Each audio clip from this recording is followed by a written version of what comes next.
All right, boys and girls, so today we're going to look at more true and false equations. So what I'm going to have you do is solve the problem, and then we're going to decide if what you see on your paper is true or false. So the first one is 9 minus 3 equals 6. So put your pencil on your number line on 9 and hop back 3 spaces. What did you land on? Yeah, it's 6. So on this one, we would circle true. So let's go to the next one. 5 minus 3. Does that equal 4?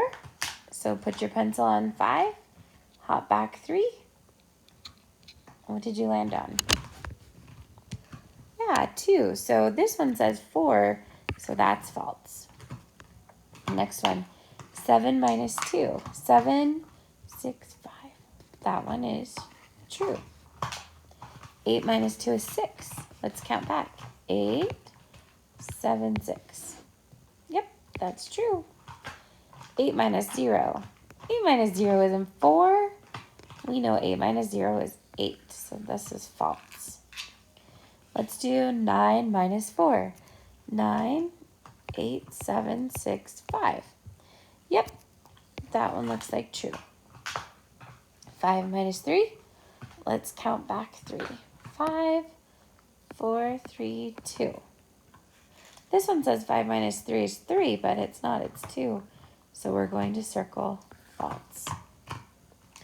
10 minus 6, 10, 9, 8, 7, 6, 5, 4.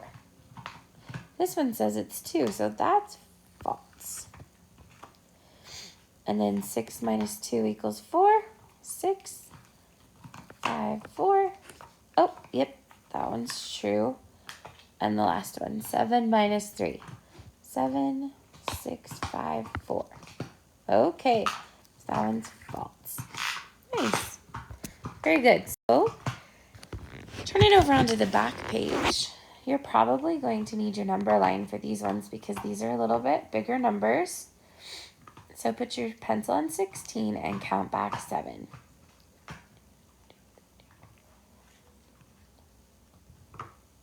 What's the answer?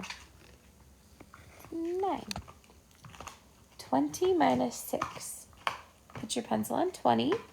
Count back 6. What did you stop on? 14. Very good.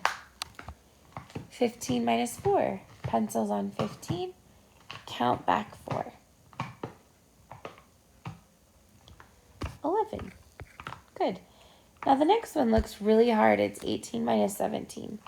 But remember when we talked about how if numbers are neighbors on the number line and you're subtracting, what is the answer going to be?